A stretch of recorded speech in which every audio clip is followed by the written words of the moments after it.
आप बहुत कुछ कहना चाहते हैं, बहुत कुछ पूछना चाहते हैं, पर कह नहीं पाते, पूछ नहीं पाते। हम बनेंगे आपकी आवाज़ ताकि सच जिंदा रहे।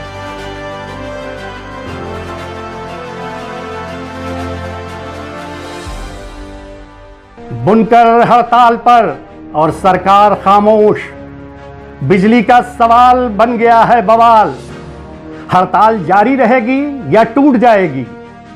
कब तक तबाही और बर्बादी झेलेगा बनारसी साड़ी उद्योग? आखिर कौन है जिम्मेदार और किसकी है जवाबदेही? ये हैं ढेर सारे सुलगते सवाल। नमस्कार, मैं हूं प्रदीप कुमार और आज आपसे इन सवालों की हकीकत और उनसे जुड़ी दास्तान पर करूंगा बातचीत।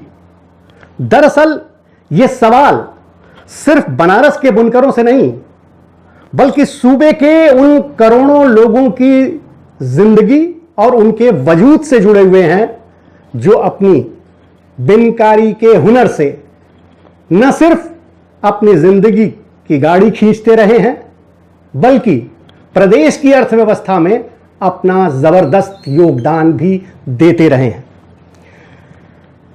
पर आज उनके सामने रोजी रोटी का जबरदस्त संकट खड़ा हो गया है और यह संकट इस कदर है कि उन्हें आर पार की लड़ाई लड़ने के लिए मजबूर होना पड़ रहा है। आज सिर्फ बनारस का नहीं, बल्कि उत्तर प्रदेश के उन तमाम जिलों में जहां पावरलूम चलते हैं, हथकरघे चलते हैं, सारे के सारे बुनकर और उनका कारोबार तबाही और बर्बादी के कगार पर है। हड़ताली बुनकरों का कहना है कि बिजली का फ्लैट रेट अगर खत्म हुआ तो साड़ी उद्योग तबाह हो जाएगा और वो मर जाएंगे। अगर देखा जाए, गौर किया जाए, तो लाखों करोड़ों बुनकरों के सामने इधर कुआं और उधर खाई जैसे हालात पैदा हो गए हैं।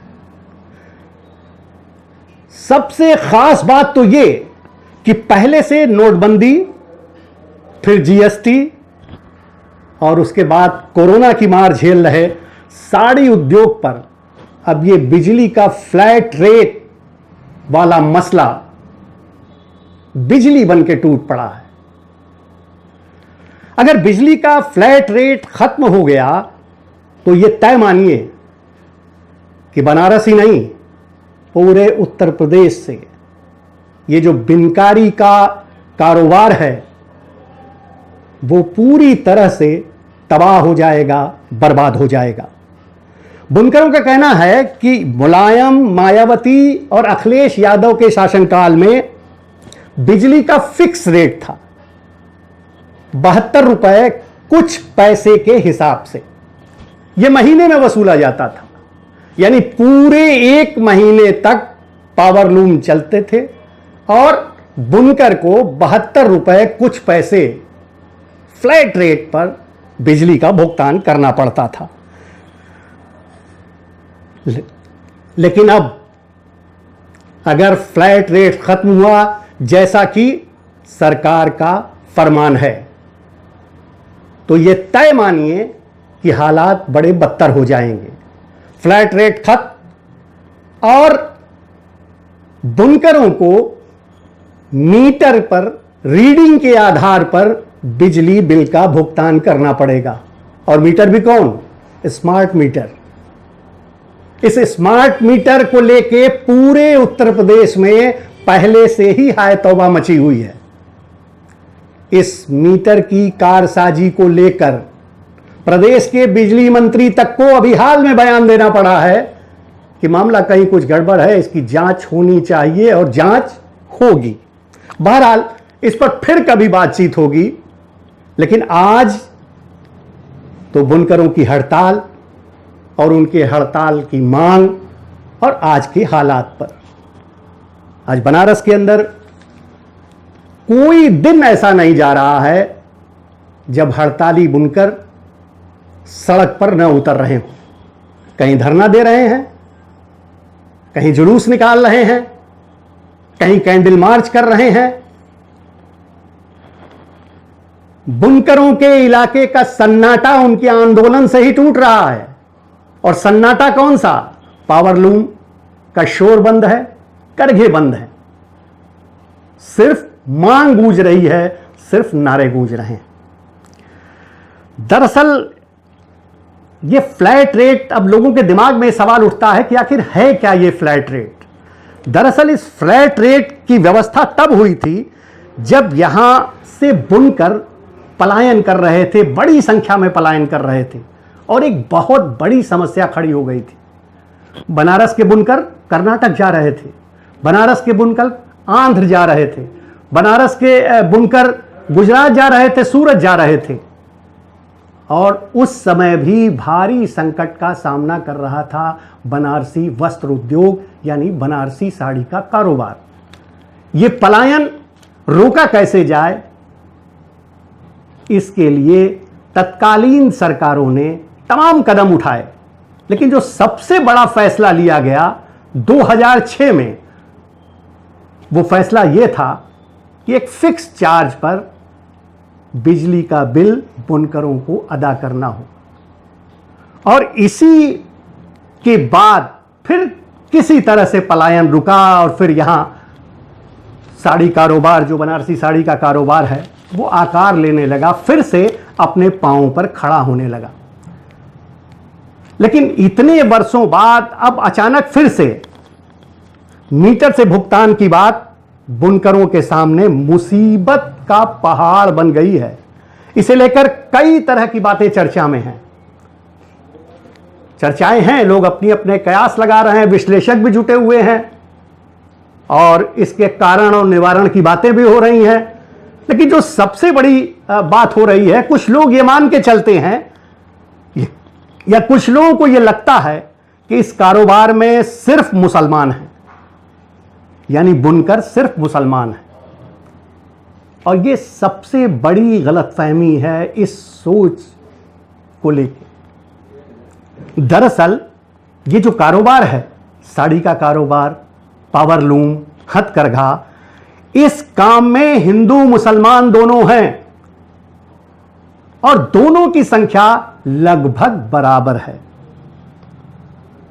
और एक चीज और जो शायद कम लोग जानते हैं, क्योंकि बात अक्सर चलती है बनारसी साड़ी की, बात अक्सर चलती है बनारस के बुनकरों की, लेकिन बनारस में ही बुनकर नहीं हैं, बल्कि बुनकर प्रदेश के कई जिलों में हैं जहां बिनकारी का काम होता है, और अच्छा खासा काम होता है।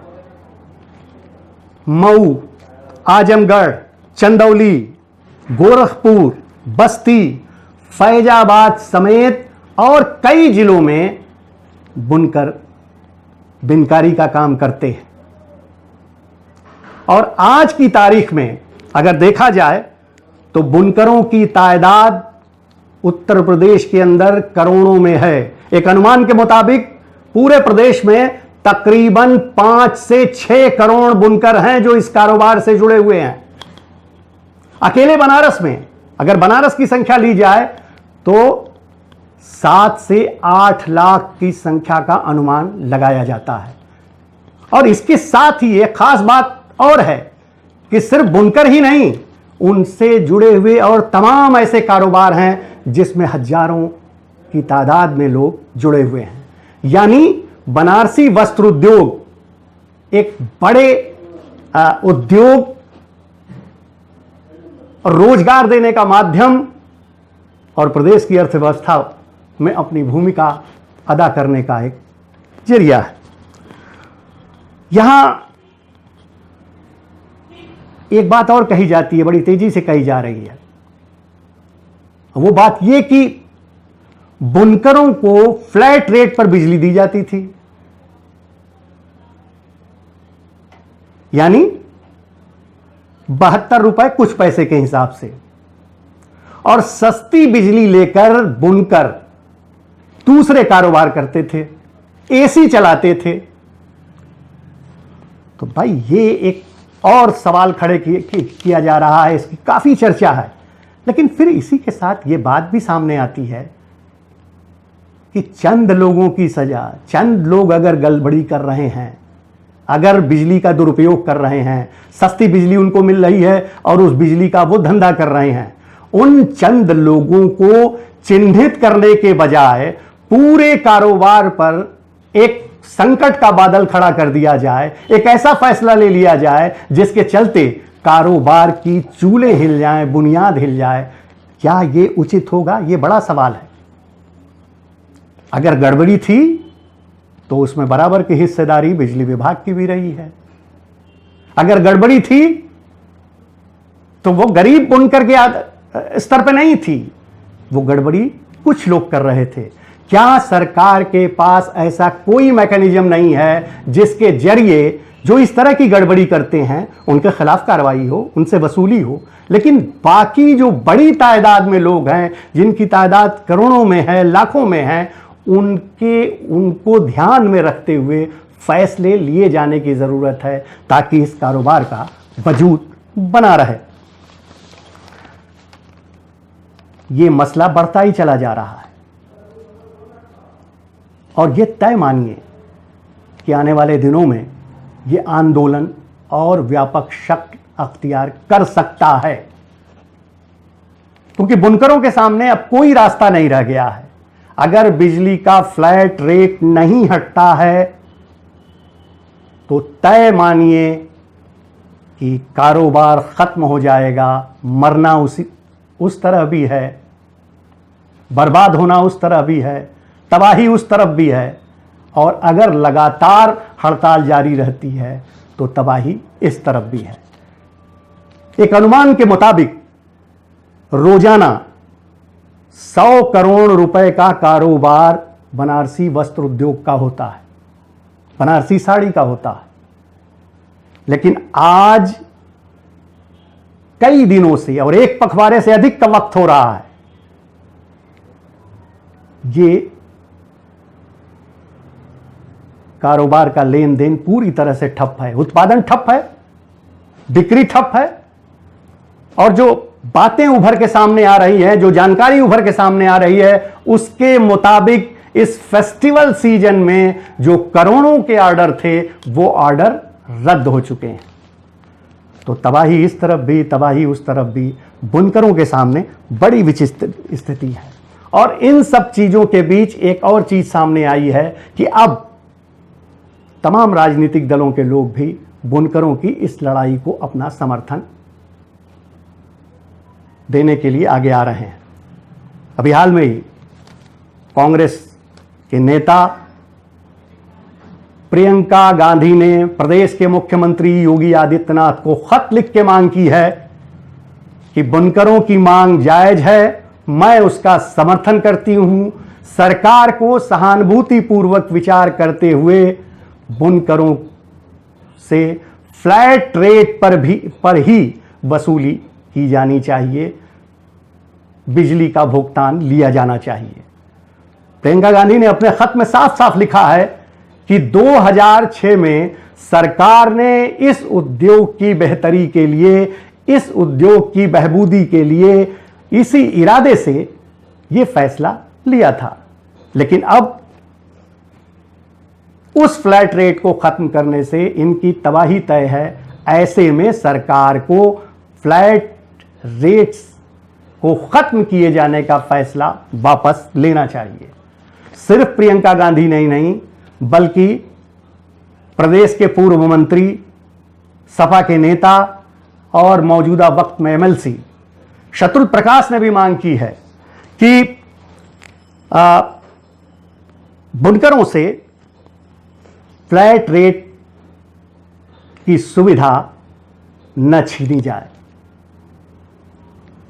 शत्रुल प्रकाश ने साफ कहा है कि फ्लैट रेट खत्म होने पर बुनकर भुखमरी के शिकार हो जाएंगे और एक बार फिर उनके सामने दूसरे प्रदेशों में पलायन के अलावा कोई रास्ता बच नहीं जाए।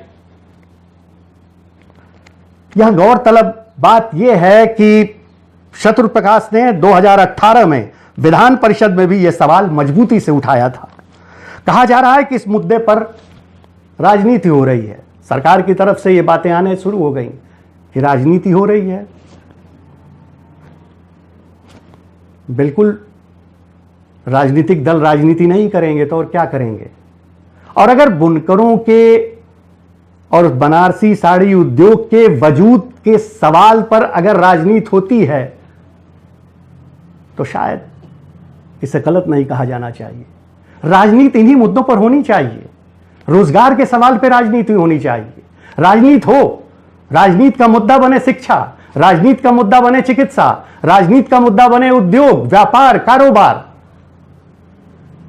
तो अगर राजनीति का सवाल बन रहा है तो इसकी आलोचना करने का कोई मायने मुझ जैसे लोगों को समझ में नहीं आता है। आप भी गौर कीजिएगा, क्या राजनीति के लिए सिर्फ धर्म बचा है? धर्म का सवाल बचा है? जाति का सवाल बचा है? या जो इंसान की जिंदगी, उसकी बुनियादी ज़रूरतें और समाज के विकास से जुड़े मुद्दे हैं, उनको लेकर राजनीति होनी चाहिए? तो ये सवाल बहुत ज़बरदस्त है। इस सवाल पर हम सबको गौर करना होगा। सरकार को भी सहानुभूतिपूर्वक विचार करना होगा। देर हो रही है, समझ में नहीं आता क्यों देर हो रही है। वो सरकार, और सरकार की बात छोड़ दीजिए, नारों पर राजनीति होती है। राजनीति नारों पर हो रही है। क्या नारे हैं? एक जनपद एक उत्पाद, आत्मनिर्भर बनिए, आत्मनिर्भरता। बहुत सारी चीजें हैं, लेकिन क्या बनारसी वस्त्र उद्योग या बनारसी साड़ी का कारोबार एक जनपद एक उत्पाद के दायरे में नहीं आता? क्या ये आत्मनिर्भरता के दायरे में नहीं आता? आज जब चारों तरफ रोजगार का संकट है, अर्थव्यवस्था डमाडोल स्थिति में है, ये मैं नहीं कह रहा हूं बल्कि सरकार के आंकड़े बता रहे हैं, तमाम आर्थिक विश्लेषक बता रहे हैं। ऐसे वक्त में जो कारोबार चल रहे हैं, जरूरत है उनको मदद देने की, उनके संरक्षण की, या उनके बारे में इस तरह के सख्त फैसले लेके उन्हें तबाही और बर्बादी के कगार पर ढकेल देने की। आप हर सरकार, उत्तर प्रदेश के अंदर आप गौर करें, आप सबको के सामने ये बात आई होगी कि हर सरकार तमाम उद्योगपतियों को, देसी हों या विदेशी हों, देसी कंपनियां, विदेशी कंपनियां, सबको प्रदेश के अंदर निवेश करने के लिए तमाम कार्यक्रम करती हैं। बड़े बड़े कॉन्फ्रेंस हुए, बड़े बड़े कॉन्क्लेव्स हुए इस प्रदेश के अंदर कि आप आइए, आपको सुविधा दी जाएगी, आप यहां निवेश करें। और उसके पीछे मकसद सिर्फ ये कि प्रदेश की आर्थिक बेहतरी में उनका योगदान होगा, रोजगार के अवसर बढ़ेंगे। हम बाहर से लोगों को बुला रहे हैं, बेशक बुलाया जाना चाहिए, इससे कोई एतराज नहीं, अच्छा काम है, निवेश को आकर्षित कीजिए। लेकिन जो कारोबार हमारे प्रदेश में, हमारे सूबे में, हमारे जिले में, हमारे छोटे छोटे जनपदों में अपने बलबूते पर खड़े हैं, अभी तक सांस ले रहे हैं, उनको खत्म करने के फैसले नहीं लिए जाने चाहिए। उनको और रियायत दी जानी चाहिए, उन्हें और सहूलियत दी जानी चाहिए। और खासकर ऐसे समय में जब लंबा लॉकडाउन झेलने के बाद घुटने पर उद्योग धंधे घिसटने की कोशिश कर रहे हैं। तो ये बहुत सारी चीजें हैं। हमें उम्मीद है कि आत्मनिर्भरता, मेड इन इंडिया और इस तरह के तमाम संकल्पों को लेकर चल रही सरकार इस तरफ जरूर गौर करेगी। और खासकर बनारसी साड़ी के बारे में तो उम्मीद है, हम उम्मीद करते हैं कि प्रदेश की सरकार खास तौर से गौर करेगी, क्योंकि ये वाराणसी प्रधानमंत्री का संसदीय क्षेत्र है। दूसरे शब्दों में कहा जाए तो प्रधानमंत्री का दूसरा घर है। प्रधानमंत्री के घर में बुनकर बदहाल रहें, यह तस्वीर कुछ अच्छी बनती नहीं है। जरूरत है कि बुनकरों की तकलीफ दूर की जाए, उनकी आशंकाएं दूर की जाएं, उनकी बेहतरी और उनके कारोबार की तरक्की के लिए, उनके हुनर को आगे बढ़ाने के लिए विशेष सहूलियत की ज़रूरत है, विशेष रियायत की ज़रूरत है, न कि पहले से चल रही रियायतों को ख़त्म करने की ज़रूरत है। यह फैसला सरकार को करना है और अगर जन कल्याणकारी सरकार है तो निश्चित तौर पर इस विषय पर गंभीरता से गौर ज़रूर करेगी, फैसला ज़रूर लेगी। लेकिन एक बात फिर आप सबसे और ख़ासकर उत्तर प्रदेश सरकार से कि बुनकरों के जिस्म पर बेहद जख्म है, उन्हें और जख्म मत दीजिए। बुनकरों के जिस्म पर जख्म बनारसी साड़ी की पहचान को खत्म कर देगा। बनारसी साड़ी सिर्फ एक उद्योग की पहचान नहीं है, बल्कि रिश्तों की पहचान है, उन रेशमी रिश्तों की पहचान है, परंपराओं की पहचान है, संस्कृति की पहचान है, शहर बनारस की पहचान है।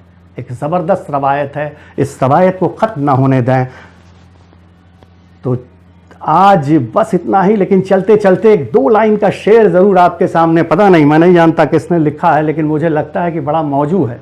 वो 2 लाइन ज़रूर आपके सामने कहना चाहूँगा कि मैंने चाहा था जख्म भर जाएं मेरे, बुनकर चाहते हैं, मैंने चाहा था कि जख्म भर जाएं मेरे, जख्म ही जख्म भर गए मुझ में। अजीब स्थिति है। तो जख्म मत दीजिए, मरहम लगाइए। ये उम्मीद है कि सरकार इस पर गौर करेगी और ये जो गतिरोध चल रहा है, ये गतिरोध खत्म होगा। सरकार और हड़ताली बुनकरों के बीच वार्ता करके कोई बीच का रास्ता ज़रूर निकलेगा। आज बस इतना ही। नमस्कार। मैं प्रदीप कुमार के अगले एपिसोड में फिर इसी तरह के किसी सुलगते सवाल के साथ हाजिर होऊंगा। नमस्कार।